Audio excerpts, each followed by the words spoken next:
Well, it's Thursday, and you all know what that means. Well, before I proceed, I like to apologize because things didn't go according to plan for me.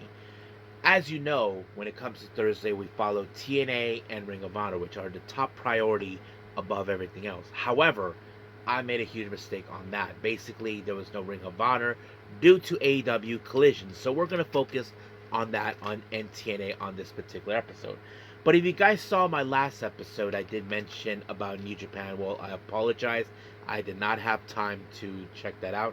And I'll do that possibly in the next episode. So we'll see about that. But for now, we're just going to focus on TNA. As you know, they are on the road to Rebellion. As you know, the recent pay-per-view we saw this past weekend, which is Sacrifice, well, it's going to be interesting. New battle lines are being drawn and see how things will go from here and out. And then, of course, we have AEW Collision. As you know, we're only a week away, of course, from, well, almost a week away from a Dynasty. So a lot of things are taking place. Willow Nightingale defends her TBS title in a open challenge in every sort. So it's going to be fun to see. We even have our current AEW Women's Tag Team Champions in action. We have the conglomeration members collaborating with 2/3 of our trios champions. So a lot of things is going to take place from here on out. So we'll see how things will roll from there. And then, of course, we wrap up our episode, as usual, with some news updates. They give you guys updates on what's been happening in the world of wrestling, such as what events the promotions are throwing out, who's booked, what matches are set, including developments that are happening in the world of wrestling as we speak. So, let's get ready for another episode of the Deleted Wrestle Zone.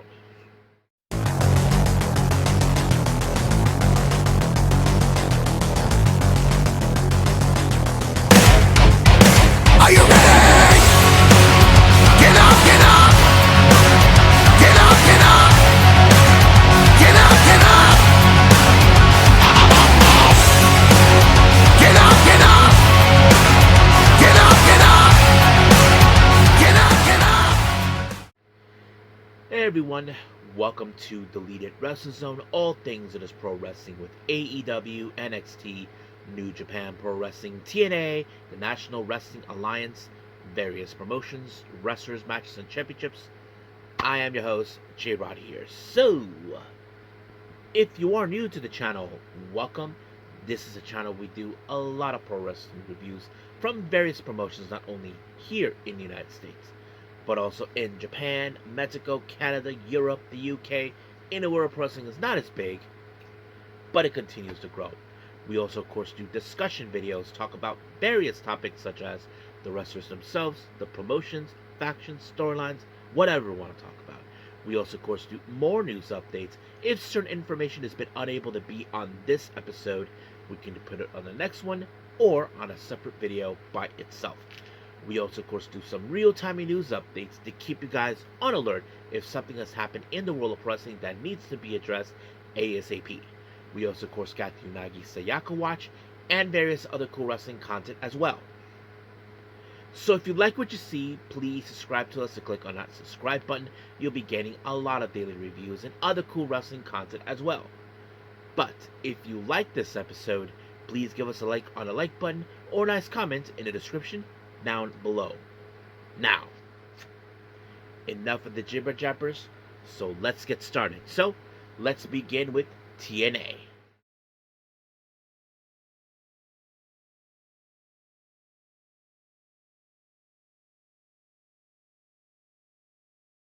Okay, TNA. We open up with our current TNA World Champion, of course, Mike Santana. As you all know, he successfully defended the title against Steve Maclin. But, as you know, he mentioned about him. Now it's over, but however, he knows he has something in his corner, and that is Eddie Edwards of the System. As you know, the System has been now reorganized, and now they're trying to reclaim what is theirs. And one amongst them, of course, is the TNA World title. And of course, Eddie Edwards shows up, telling him that he took him out last week, and now, of course, he's going to prove it that the System is in his favor. So basically, he thinks that now things are going to turn exactly according to plan. And of course, Cedric Alexander, his plans are to get the X Division title. And of course, Leon Slater, as you know, he already faced them before. And then we have Mustafa Ali showing up, as you probably know, along with the Order of 4, then Trey Miguel, then Moose. However, Santino Marella decided, you know what?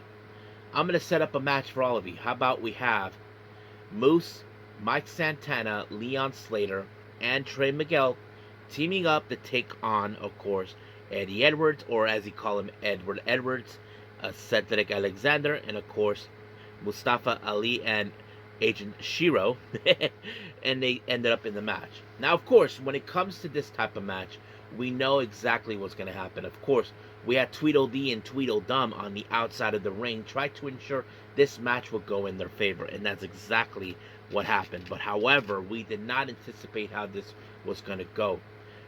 Mike Santana diverted the lumbar check by, of course, what was his name, from Cedric Alexander, but out of nowhere, without looking in the rear view mirror, he saw that Eddie Edwards got him with the Boston Knee Party, and that makes it that he pinned him twice in 2 weeks. So basically, Edwards is now telling him, well, guess what, Mike? It's over. The system is in our favor. We're taking that title. So he's confident enough to believe that. However, of course, in the back, well, Daria Ray, with her usual temper tantrum, was not happy about the match that he set up. But, of course, Santino's, look, it's what the people wanted. I gave it to them. I had tons of things going around. What do you expect me to do? So, basically, they've been going back and forth. Now, anyway, we did see, of course, the Hardys, as you know. It turns out, of course, that once again, it was Dutch who attacked Matt Hardy. And now it seems that they're aiming for the TNA World Tag Team belt, so we'll see where that leads us from there. Now, Mike Santana, as you know, was not happy about the loss, about things, but of course, we have Ariana Grace and her dumb boyfriend, or fiance, Stax, trying to say, you're not cut out for this whole thing, so that kind of sets it up right there. So, and of course, Santana's like, who let them in? You know, that sort of thing. Now, we jump in, before we get to the bunkhouse match between Tessa Blanchard and Jody Threat, well, something unusual happened. Victoria Crawford and Mila Moore were gone by a mysterious bunny figure. We don't know what's going on in the undead realm, but I don't think Tessa knew what was happening. But however, all hell was breaking loose between Tessa and Jody Threat. Basically, they were going to determine to destroy each other, but Tessa was not going to be denied on her aim for the TNA Knockouts World title. She even used a ref in order to choke out, of course, Jody Threat, and that's exactly what happened. But of course, we did see her a little later. She saw the bunny figure, but we don't know what that means anyway. Now, Ryan Meneth, of course, as you know, is on the hunt on whoever attacked his brother, Nick Meneth. We don't know exactly what happened. I did not witness the whole thing, but it was crazy. And of course, he thought BDE had a problem with it, was behind it. And of course, Frankie Kazarian had the audacity to say to Ryan, it was him, he did it. But Elijah had had something to say about that. So he told BDE, look, you don't need to deal with that type of trash. You and me will walk together. And of course, BDE obliged to that. Now, AJ Francis had a match against the hometown man. Well, you can guess that this match turned in favor from AJ Francis, but he applied the down payment. But however, during the post-match, well, let's just say it was finally revealed who was behind the attack on Nick Meneth. And it turned out to be AJ Francis. Basically, he said he's been with the company for almost a year. And I think this was a bit of a measure of revenge and that sort of thing. Even Ryan Meneth tried to confront him, but, well, let's just say Ryan Meneth knows how too well not to confront him head on, knowing that AJ Francis has much better powerhouse than him. So he probably was smart enough to do so. Now, ahead of her Knockouts World title match, Li Yingling had a message that she delivered on behalf of her father to Zaya Brookside. Johnny Brookside himself, of course. And of course, it's a wonderful thing. Now, let's jump into that match, the TNA Knockouts World title. Zaya Brookside versus Ariana Grace. Now things were going well until things shifted until Ariana Grace attacked Li Yingling, because Li Yingling, whoever will face whoever walks out this match. Would it be Zaya Brookside or would it be Ariana Grace? However, of course, Stacks interfered by distracting the referee, and then of course Ariana used the belt, and just like that, she tried to, of course, she pinned her, and that was it. 1, 2, 3 was over. However, Li Yingling was concerned for the well-being of Zaya Brookside, and of course, Stacks decided to help her out until Mike Santana showed up and dealt with him. And of course, Eddie Edwards shows up, but Mike Santana, as you know, he's not going to turn away from this one, so we will see what happened until then. Now, this show ended with a very interesting thing. Tessa Blanchard, as you know, we saw her that she was following, of course, the bunny out of nowhere until a very familiarized laugh appeared and a figure that we may know who that is. Someone, of course, from Rosemary and Allie's past, and that is Father James Mitchell. So we don't know what that means. I mean, is there going to be a sacrifice to bring Allie back and Tessa's caught in it? I don't know. We'll just have to wait and see. So, let's see what happens next week, but let's move on with AEW Collision.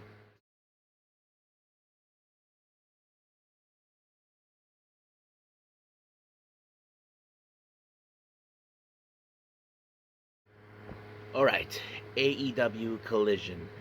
We opened up, of course, with the Eliminator of the AEW Continental title. We have Jon Moxley versus Anthony Bowens. As you probably can guess, Anthony Bowens is trying to bring out the killer instinct and join to Ops. This is something that Hook told him. Look, Anthony, despite of our friendship, I respect your accolades, but you're not a killer. He tells us Shibata, Joe, and himself are killers. He's not. So he's going to prove himself by, of course, beating down an actual one.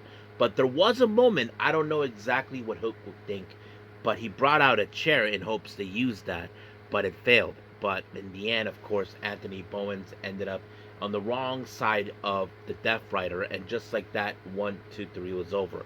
But, however, Will Ospreay out of nowhere attacked Moxley, and then, of course, he said that he was going to break his neck, but he also told him that he's going to take this to Dynasty. But, however, he also said that the AEW Continental title will be on the line.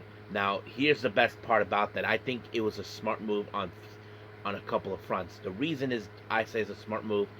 There are no seconds involved, so that means Marina Shafir cannot be involved. That's something I think that Will Ospreay thought very carefully. But we'll see what happens until this coming Wednesday.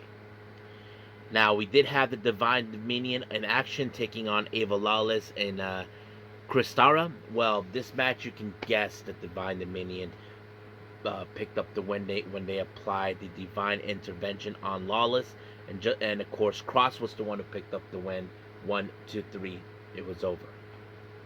Now, of course, Jon Moxley had to go out and put out a video promo, talked about this, about Will Ospreay and the title, probably thinking about this because Jon Moxley said, in his honest opinion about Will, that he was not responsible for breaking his neck, that it was Will.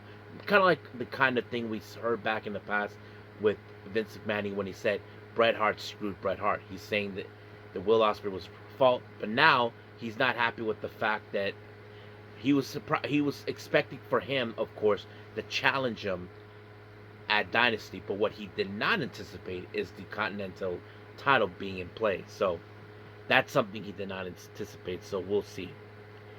Now, out of nowhere, we saw the return of the Hurt Syndicate, MVP, Bobby Lashley, and Shelton Benjamin. So basically, Lashley is now cleared, but of course, MVP had a new agenda, and that is, of course, scout new talent to join the Hurt Syndicate. And of course, hurting people is their business. So we'll see how that goes out very well. Now, our next match is for the TBS Championship. Willow Nightingale, as you know, called out for the best of the best to come and challenge her for the belt. And no one anticipated we haven't seen her for almost 500 days. And that is a 3-time AEW Women's World Champion, of course, Hikaru Shida. We haven't seen her. Now, we know in the past, behind the scenes, that she was having issues with her visa. But now, she's back. And I have to say, this is one of those matches that Willow probably needed. Because she knows she's not dealing with a slouch. She's dealing with someone who's done it all. Who's been there, been a 3-time world champion, that sort of thing. But Willow has to bring in her A game to do so, knowing too well you may respect this person, but she's not someone you cannot turn a blind eye on. And that's exactly what Willow did when she, of course, put her in the backslide. And just like that, 1, 2, 3, she retained the belt. Now, FTR, of course, had a match against Moa Jabari and, what's his name? London Lightning, who I've seen already in Maple Leaf Pro, obviously. Well, you can guess this match ended with FTR applying the Shatter Machine and all that. But however, in the post-match, we did see Christian Cage and Copeland making their way. Security tried to stop them, but of course, FTR and Christian Cage and Copeland battled out and all that. Security tried to get involved, but that was their mistake. So they ended up getting their asses handed to them. So you can guess how that turns out right there. Now, Lex Lanier had a nice conversation with the Brawling Birds, Jamie Hayter and Alex Windsor, along with Mina. So as you know, Jamie Hayter saying that she wants to have a shot of the belt and all that other shot, wants to see herself as singles action. Like saying, look, we don't need to just stick it with just the Brawling Bird a lot. Let's do this as singles as well. So that's exactly what happened. And of course, Tekla was still in her sights. Jamie Hayter had defeated her before, but now this one's a much bigger game. Now our next match is Juice Robinson versus Tommaso Ciampa. Now if you guys saw what happened at the AEW Revolution, AEW National Battle Royale, it was Juice Robinson who eliminated Tommaso Ciampa, but Ciampa wanted to get his revenge on him last week. And of course, Juice pulled out everything that he had, but he was no match for the Psycho. And just like that, Tommaso Ciampa gave him a knee strike. 1, 2, 3. Ciampa got his revenge for that for what happened. Now, Isaiah Cassidy of Private Party has given an update that Mark Quinn will be out. So he knows that he's swimming with the sharks. So he's fully aware exactly where he's at. So we'll see what that plays out too. Darby Allin was doing a little video promo, and then of course Brody King and Jack Perry showed up out of the blue. As you know, he has history with these two men. Brody King, as you know, had dealt with them in the past, but he's willing to put that aside with them because they're going to be teaming up this Wednesday for one night only. But what makes it funny, Jack Perry hasn't forgotten that Darby Allin tried to set him on fire. And then when everybody took off, it's like, he set me on fire. like he acts like it was like a mantra or something. But yes, I thought it was funny. Now, the Don Callis family, Mark Davis and Andrade, let's just say they have some unfinished business to take care of, and that business is to deal with, of course, the Rascals.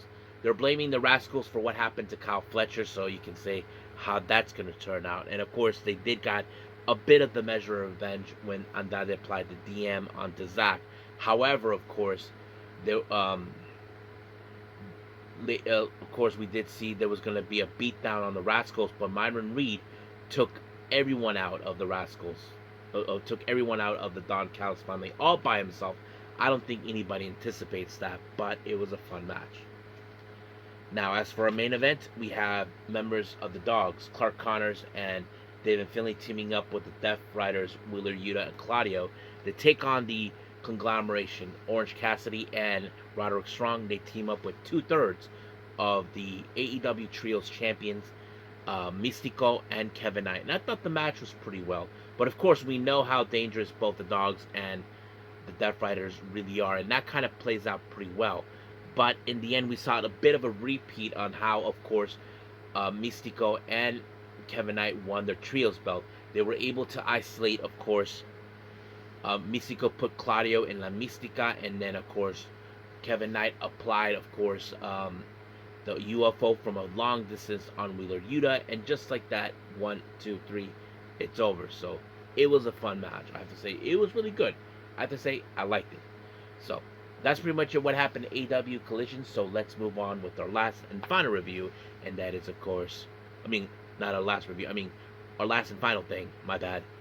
News updates.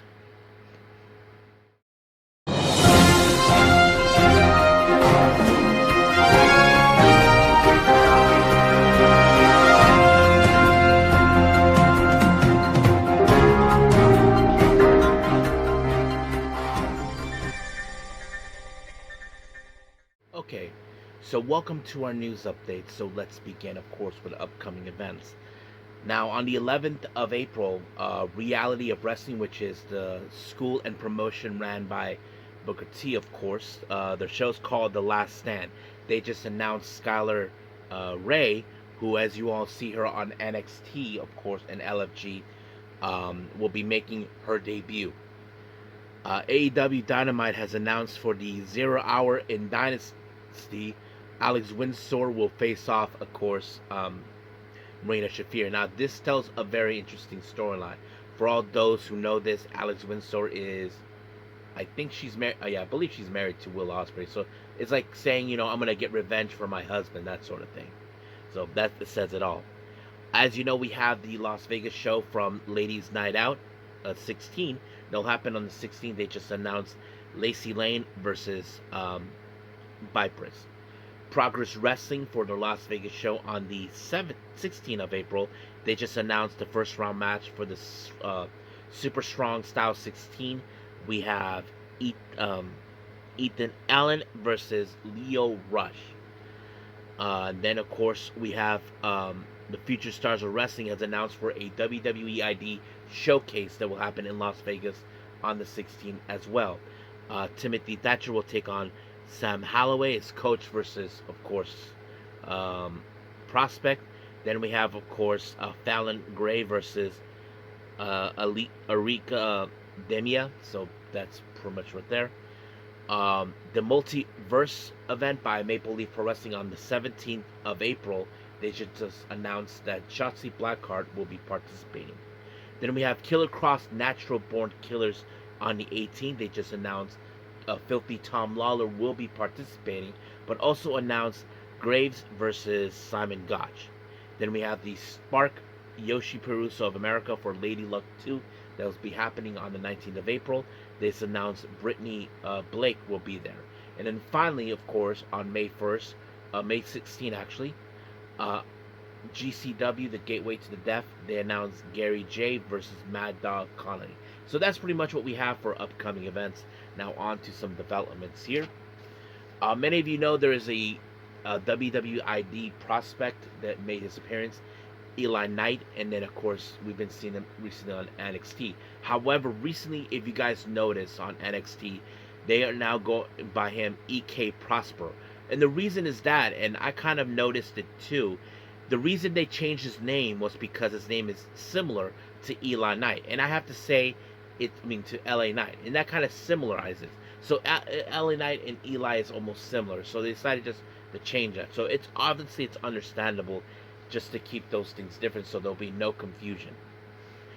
Now, Mance Warner recently, as you know, talked about what's next since he and his wife, Steph De Landers, quit at TNA. So he kind of explained what's going to happen next. Let me pull that up here real quickly. Yes, this is what he says. Here's how it looks at everything. I'm a pro wrestler. I love all the companies. I watch too much pro wrestling on TV. I see that people argue about they like this, they don't like that. I like it all. I turn on the TV until Steph goes, all right, no more.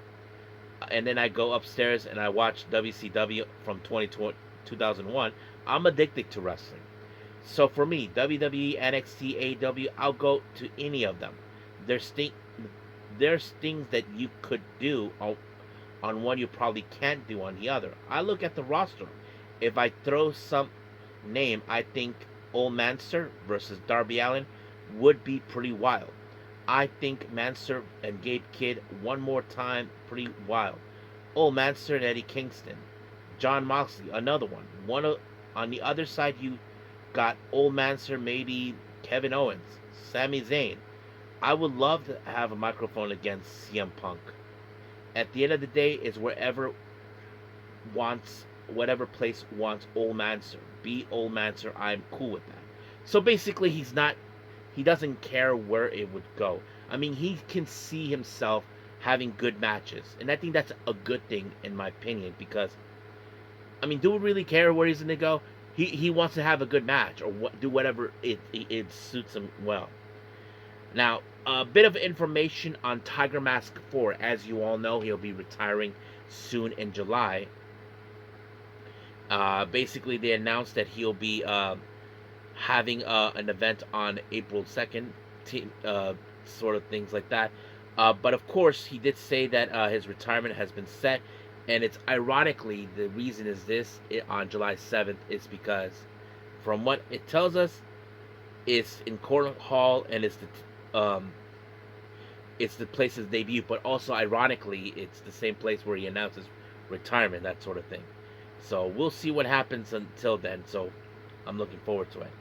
Now, Steph De Landers gave a little interesting interview about learning under the WWE NXT umbrella at the Performance Center. And this was she had to say. It was a very nerve wracking. I was like 23 when I first started there, so I was like very young in a different country. Like I just moved halfway across the world without my friends, family, and support system. And there was the overriding feeling of being watched. When you're at wrestling training with your friends in normal school, you can mess around, try different stuff, and it doesn't matter if you fail or step up.